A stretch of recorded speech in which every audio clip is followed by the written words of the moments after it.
In this video, I'm going to be talking about the carburetors on my Z1 Super Six and what I did to make them work better.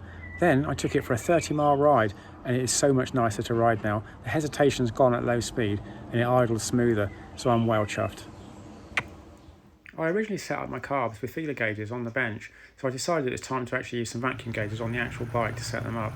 So I removed the tank and connected up my temporary supply, but I've only got a bank of 4 vacuum gauges, so I connected up to the 2 centre cylinders, then the 2 right and the 2 left. And they weren't that bad. They were a tiny bit out, but not bad, so there must be a further problem. I decided to remove the 6 caps from the top of the carburetors to look at the throttle slides. When I blip the throttle, they all move up and down together, but I noticed that the 2 left ones were hesitant to move. They would stick down, then suddenly come up a little bit. So I thought, what's going on here? So I removed the little plunger, and I noticed I left this bit out, a little tiny spacer with a little cup that rubs on the ball of the operating lever. I'd left them out on 2 carburetors, and without that, the spring wasn't tensioned sufficiently, so the slide would be lazy and hang back. So here's what I did on a spare carburetor. It's quite a straightforward job to put together and set up. So all you have to do is drop the little plunger in, put on the little tab washer, screw the cap back on, and tighten it up with the socket.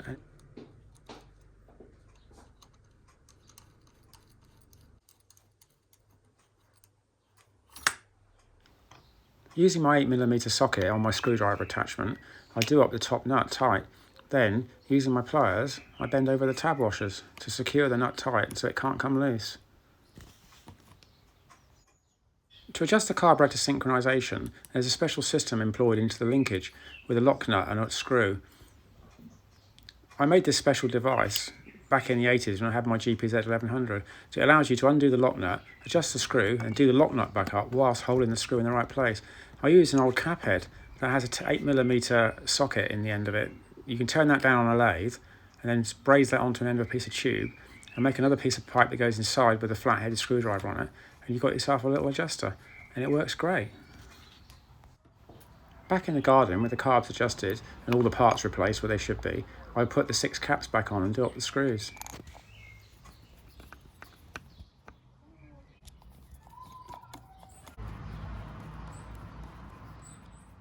With all the screws tight, I replaced the tank, being careful not to scratch the frame with a petrol tap because it's really tight on a Z1. You've got to get it in just the right place so that it drops on. I've had a few comments about the weight of my Z1, so I pop up in the bathroom and get the scales. I put the scales down on the patio between 2 bits of 4x2 and stand on them to calibrate. Once they're zeroed, I wheel the bike on until the front wheel rests right on the middle of the scales and I get a reading of 299.2 pounds. So then I wheel the bike forwards until the back wheel rests on the scales and centralises, and I'll get a reading of 308.6 pounds. So then it's just a bit of simple maths to add the two together to get the weight of my Z1.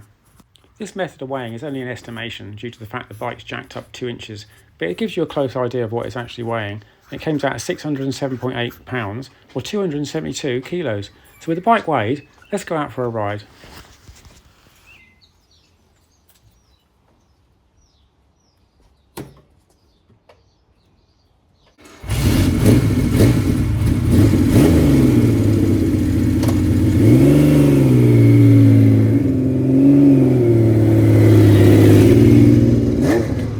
Almost out of petrol, so I stopped at my local garage to top up. I always use super unleaded petrol on my classic bikes because it has less ethanol, because ethanol is hygroscopic. It absorbs water which sinks to the bottom of the tank and can rust it out. It's not a problem on a lot of modern vehicles, they have plastic tanks, but on these old classics it's not good.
Well, I'm back from another ride on my Z1 Super Six.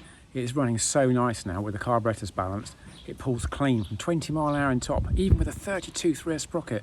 So I can't wait to get out again. But I've just noticed a little tiny drip of fuel underneath the back of the bike where all the carburetor overflow pipes come. So basically I've got to have a little look at my floats, I think. Maybe the needles aren't seating. But that's another job for another day. But for now, I'm chuffed.